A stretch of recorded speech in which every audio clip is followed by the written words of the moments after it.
Hello, and welcome to another episode of For the Love of Sports. My name is Michael Rasile. This is a show where we get to talk about sports, we get to talk about business, and we get to talk about everything in between. Wherever you're listening, however you're listening, you know exactly what to do. Like and subscribe on YouTube, 5-star review on Spotify and over on Apple Podcasts.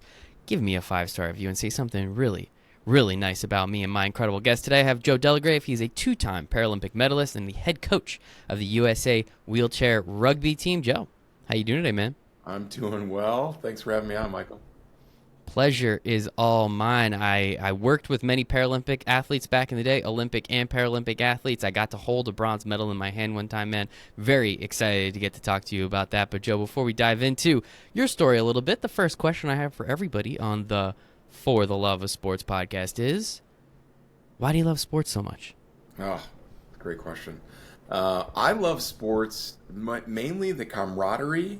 And then for me, team sports has been my entire life. I love being a part of a team, figuring out how I fit in, where my skills and attributes in life can fit into a team environment. And gosh, we're on a team no matter what we do in life. And so I love that it translates directly to real life, and just love being able to compete and play fun games.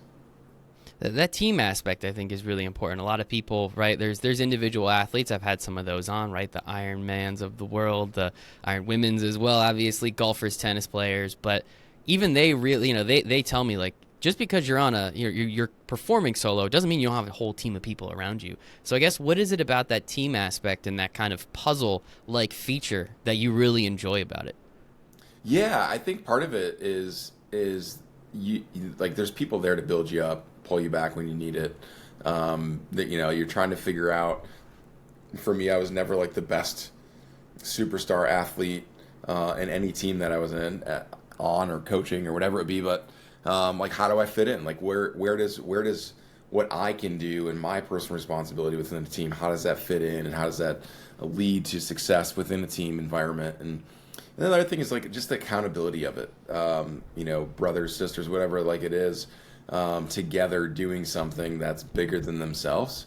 And it's such a cliche, but like it's a cliche for a reason. I think that's so true with team sports. It's just fun to go about it, doing it with a group of people. What is it? Some of the whole is greater than the parts, or something Exactly. along those Yeah, lines, yeah, right? yeah. I think Yep. that's always a fun part about teamwork, right? And you can kind of see it. I know we're watching the NBA playoffs right now. You can see it with a team like the Golden State Warriors, right? If you put them on all different teams, they're not going to be the same, right? They could play with superstar athletes, but the fact that their chemistry is there, that puzzle, it's just hand and glove type features. I think it's always so fun. And I think the pieces that you bring up, right? It totally, and when we get to it in a little bit, you're the head coach again one more time of the USA wheelchair rugby team. Everything that you talked about, right? And understanding how pieces fit together, understanding the accountability aspect, those usually make for very good head coaches. So kudos and congratulations on that one, man. Yeah, thank you. Absolutely, dude. So you were a Division II football athlete.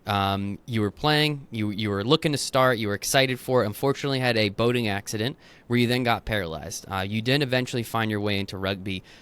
But before you get into rugby, I'm always curious. I have athletes on the show all the time. We talk about that transition from who you were, right, the football star, to who you are or who you're going to be. And it's a very difficult transition for athletes.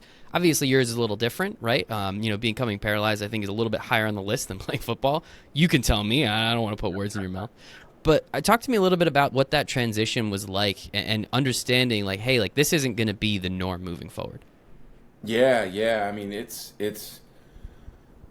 was one of those things. Like, I obviously, for me growing up, and it was a dream to play in a college sport, and football happened to be it. And then that getting ripped away from me, and one day I'm 6'6" and playing tight end, and the next day it's I'm in a hospital bed and I'm paralyzed from the chest down, and life is 100% different. But and like, we can go to detail about my accident and whatever and all that stuff that happened and whatnot. But I think like what the takeaway for it is that the average listener probably isn't a paralyzed athlete or anything like that. But like, what happens is your identity gets ripped away, and every single person, I think, can relate to that in one way or another who's been an athlete, whether that's age, whether that's injury, whether that's just moving on in life, is that part of you dies and you're left kind of trying to pick up the pieces and what that looks like. And so for me at 19 years old, and obviously not wanting that to happen, I had to just kind of like, what happens here? Who am I? What am I going to do? Now I have to figure out this whole life in a wheelchair thing and being paralyzed, and how does that, all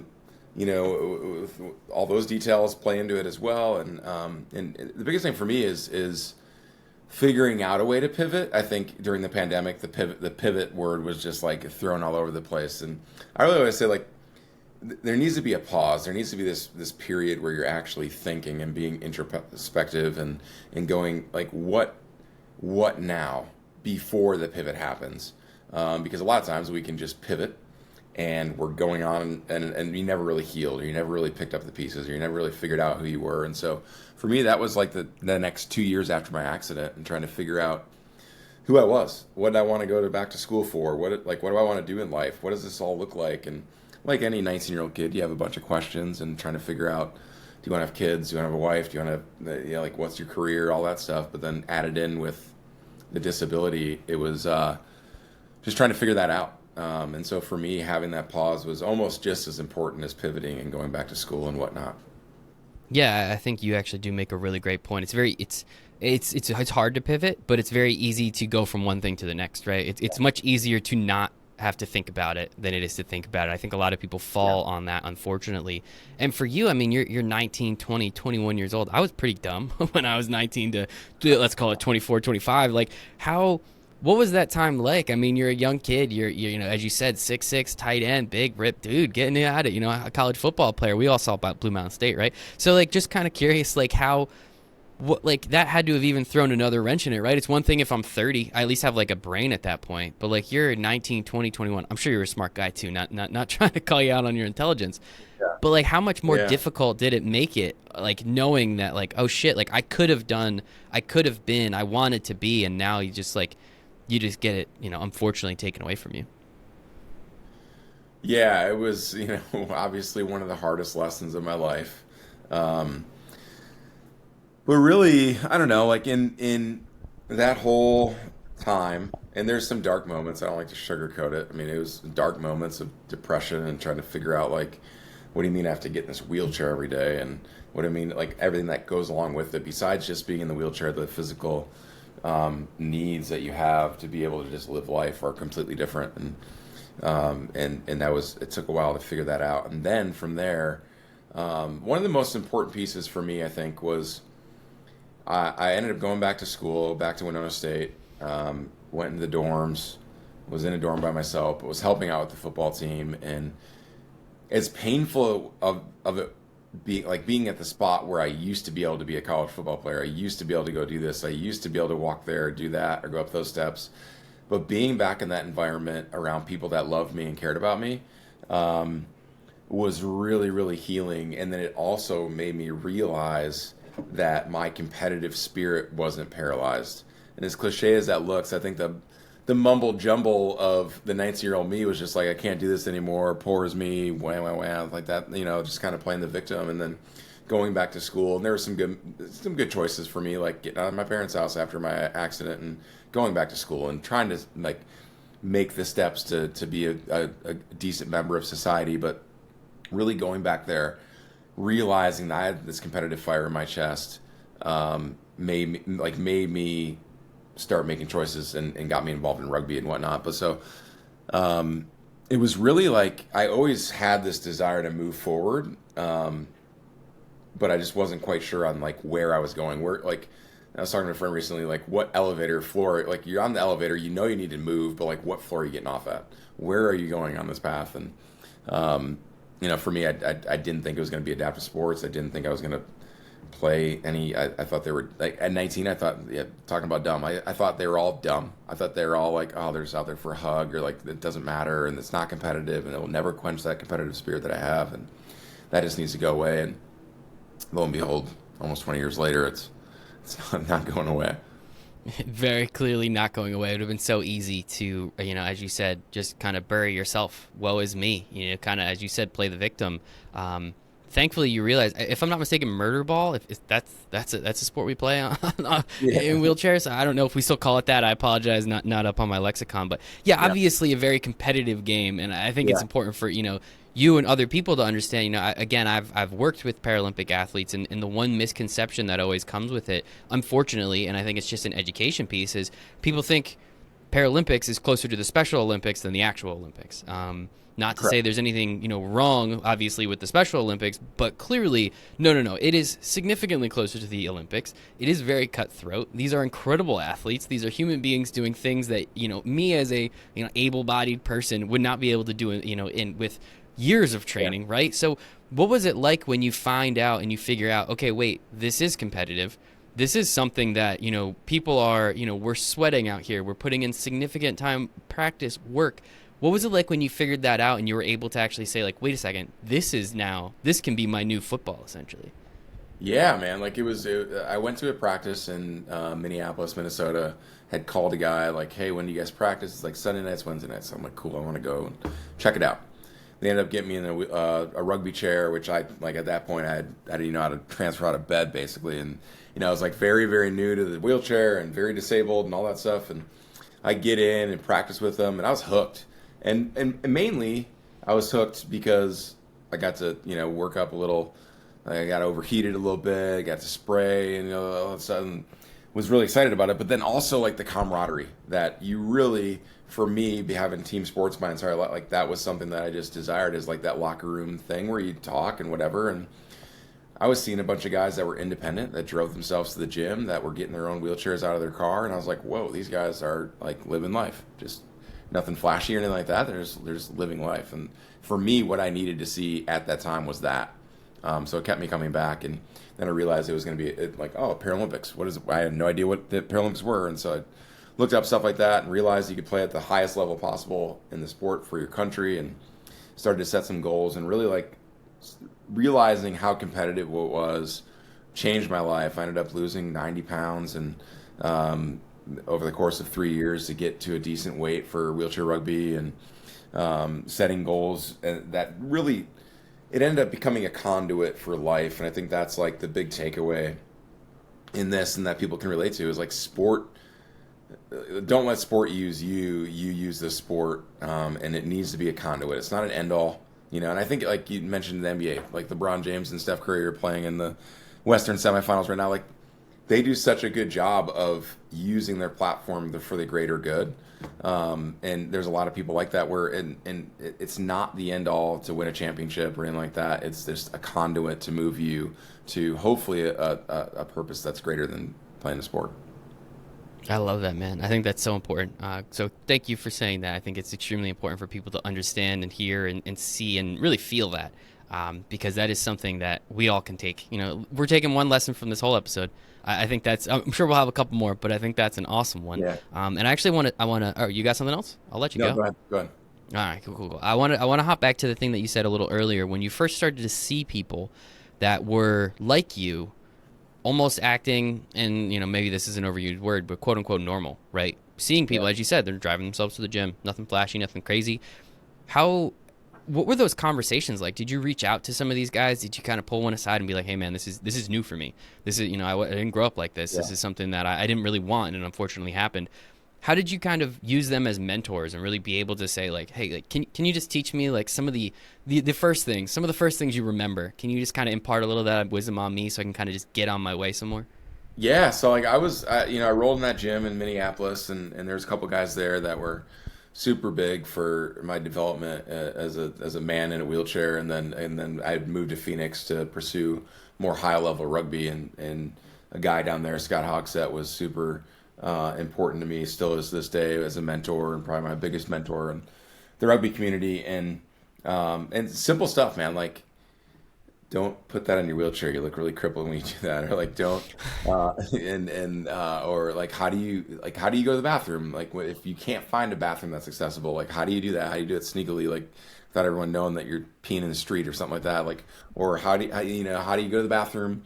How do you take a dump? How do you use a tub in a non-accessible hotel room? Like, all these little things that you really don't think about when you become paralyzed, but that are like necessary for you to go about and be independent. Independence was so important to me. Like, if I can't walk, I want to go places myself. I want to drive. I want to get my chair in and out of my car. I want to be able to go to the bathroom. I want to shower, do all that stuff.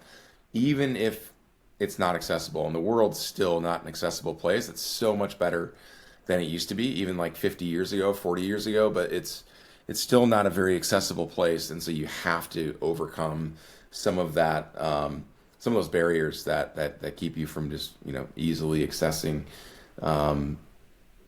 places that you don't even think about as an able-bodied person. And so yeah, very simple things right away. But I was so curious about that stuff, and really we talk about rugby and we talk about getting better and working out, but then we'd also talk about everyday stuff that you talk about in locker rooms. And ours happened to be how do you pee, and how do you poop, and that was like a big thing with spinal cord injury population is figuring out how to be independent there. Because for me at 19, 20 years old, I didn't want my mom to help me.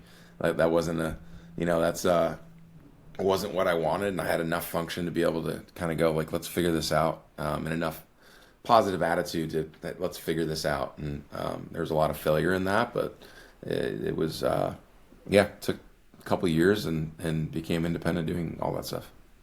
That's awesome, man. Yeah, conversations I don't think I'd be having anytime soon, hopefully, knock on wood. But like, yeah, no, I think that's really important. And it's just kind of one of those things that you never think about. And as you said, like becoming paralyzed, it's something that you don't, even when you're paralyzed, you don't think about it. And then you run into this situation consistently, I'm sure. So that's just, kind of one of the frustrating pieces about it. So it's awesome that you were able to kind of gain some mentorship from some dudes that were able to help and have gone through this before. And hey, don't put that. You look crippled. I think that was very funny. So appreciate a little sense of humor and all this too, man. And Yeah. so as you said, you moved down to Phoenix to work on the game a little bit more, and try and become a little bit more of a better athlete within rugby. When were the expectations to become part of Team USA, to become a Paralympic athlete, to become potentially a medal winner? Yeah, even before the Phoenix move, I tried out for the USA team in December 2008 and made it the first tryout there, and had a lot of potential and whatnot. Still had a lot of work to do, and then was gonna look at moving to a different team that could help me become a better athlete. And so we ended up picking Phoenix, moving out there across the country. We were in the cities for 3 years from 2006 to 2009, and then moved to Phoenix and knew like maybe one person there. But just were like, all right, let's do it. Let's chase after this dream. And so I think sometimes it takes kind of audacious, choices and promptings to make dreams come true. And like, you just can't sit there and hopefully they come type of deal. You got to take action. And so, yeah, that's what we did. And started to get pretty good at the sport. But a lot of my story revolves around failure, and I don't shy away from it. It's, the 2009, I was cut from the team that went to our major competition, and then that first year in Phoenix, I played club ball with 3 other Paralympians, and I was trying to be a Paralympian, and I was the worst guy on the court for sure, and scapegoated the entire year. But at the same time, it was me going like, I like this. This is amazing. I'm failing, but I'm learning. And then a lot of times people shy away from that and go like, oh, I'm not getting better. I'm not getting better. I'm not like, they look at the negative, and instead of just, and it's so cliche, but it's so true. Like just taking one step at a time and then going like, yep, I sucked there. Let's like, why? How do we get better?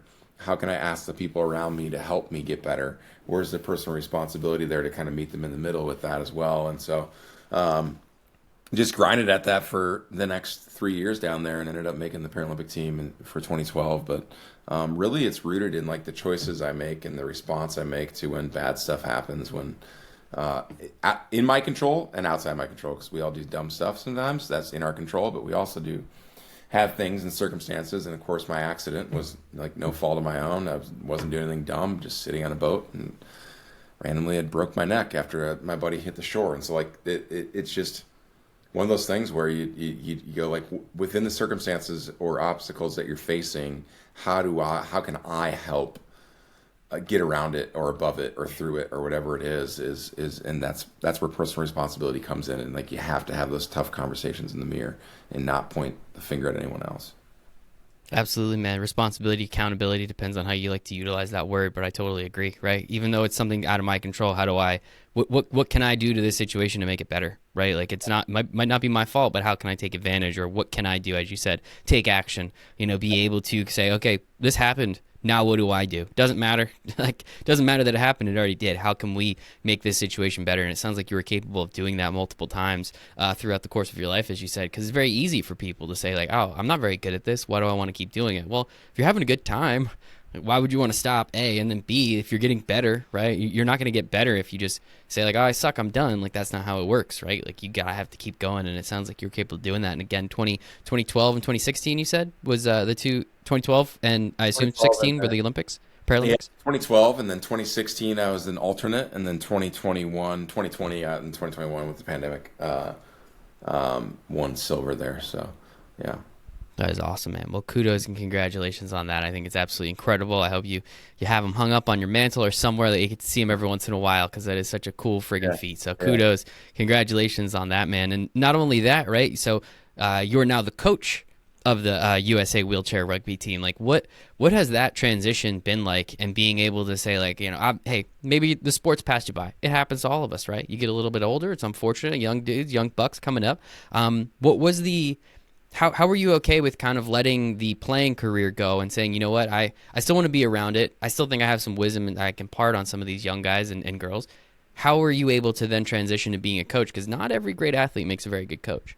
Yeah, I think there's a couple things. At the end of my career, and I was 36 when I retired, and probably could have like hung on for one more quad, but it was more of like moving on, and I got to choose to do that as opposed to be told to do that, and so like I think there's always like the what if, but at the same time I'm very at peace with that and like moving on. And 2016 was tough for me, and not being on the team that went to Rio, and coming back and being on the team, being a captain that rest of that quad, like that was just special to me, and being able to do that, and like, okay, the time is now, and I think I can make a bigger impact off the court on the sidelines than I can maybe in the game, being on the court. And so that was a big factor in that, and just going like, how do I help the team? And for me, I've always been a guy that had to use a lot of smarts to be good at the sport. I was never the fastest in my classification on the court, and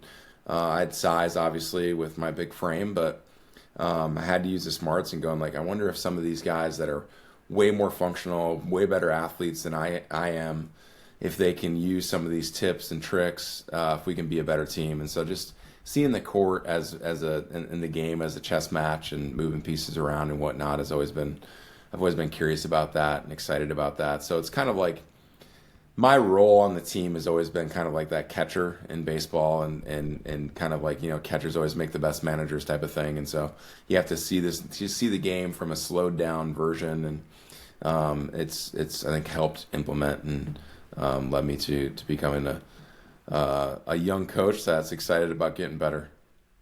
That's awesome. A catcher was going to be my analogy too. I think that's such an easy one, right? They're the only player that sees everything that's happening on the field, right? So I think that's important. And again, you talked about it before, accountability. You held your other teammates accountable. That's something great for a manager to do as well. And you just kind of knew a little bit more. If you're a little bit smarter than everyone, you don't have to be as talented, but it helps if you're both. So if you can impart those smarts and those wisdoms onto those guys that might be just a little bit better than you, sounds like the sky's the limit. So kudos and congratulations on that, man. And the last thing I do want to talk about here, the Wings for Life World Run. A little bit about it. It's a worldwide inclusive running event raising funds for Wings for Life, which is a research organization dedicated to finding a cure for spinal cord injuries. This is happening May 7th. So only a couple days after this is going to air, 7 o'clock.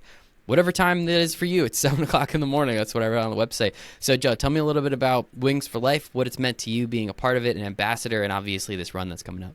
Yeah, Wings for Life has been a really great foundation in my life over the course of last 4 or 5 years working with them and being an ambassador for them. And yeah, the run's kind of their signature event. It's been over 1 million people have participated, 195 different nations participating, and the biggest in 2021, I think there's 185,000 people that simultaneously ran together across the world in support of finding a cure for spinal cord injury. Patients, clients, athletes, doctors, whoever, because it can happen to anyone. That's a big mantra of Wings for Life, that anyone can happen. anyone can have a spinal cord injury anywhere at any time, and it's not just the people that are going and jumping off cliffs or something like that. And for adventure, it's just anyone it can happen to anyone. And so yeah, it's really exciting. You wake up at 7 Eastern, I believe is what it is, and on May 7th, and there's an app that you can jump on and you run with everyone, and you're kind of running where there's a catcher car behind you that leaves after 30 minutes and starts to begin to try to catch you. But really neat deal. 100% of everything with Wings for Life goes specifically to spinal cord injury research and trying to find a cure and ways for spinal cord injured people across the world to have a better quality of life. So something that's near and dear to me. And I know for me, I'm always been a guy that wants to get up every day and choose to be better and choose to continue to live this life as best as possible despite my spinal cord injury. And I love that there's an organization like Wings for Life that are committed to doing the same thing, waking up every day and trying to find a cure. That's beautiful, man. I hate running, but you might have got me to do it. A couple days here. I'll think about it. I'll do it. How about that? I'll do it for you. I appreciate it. I appreciate you coming on the show. If that's all it takes, man, I love it, dude. So, Joe, this has been absolutely fantastic. Where can we follow you on the internet? Where can we learn a little bit more about Wings for Life? Give us some of the links. I'll put everything in the show notes for everyone. Yeah, go ahead and check me out at joedelagrave.com. I'm on Instagram, Twitter, jdelagrave14 on Instagram, Joe Delagrave over on Twitter. For those of you that are coaches or just a little angry, we can go hang out on Twitter. And worst place on planet Earth, man. Yeah, I know. And then wingsforlife.com, or if you want to check out more on the World Run, wingsforlifeworldrun.com. Awesome. And again, I'll have everything in the show notes for everyone so they can just click on those links nice and easy. But Joe, this has been fantastic. One more time, Joe Delagrave, 2-time Paralympic medalist, current head coach of the USA wheelchair rugby team. Joe, time's the only thing we don't get more of, so thank you so much for giving us some of yours. I appreciate the audience for giving us theirs, but other than that, hope you have a great day, man. Appreciate it. All right. Take care. All right. Bye, everybody.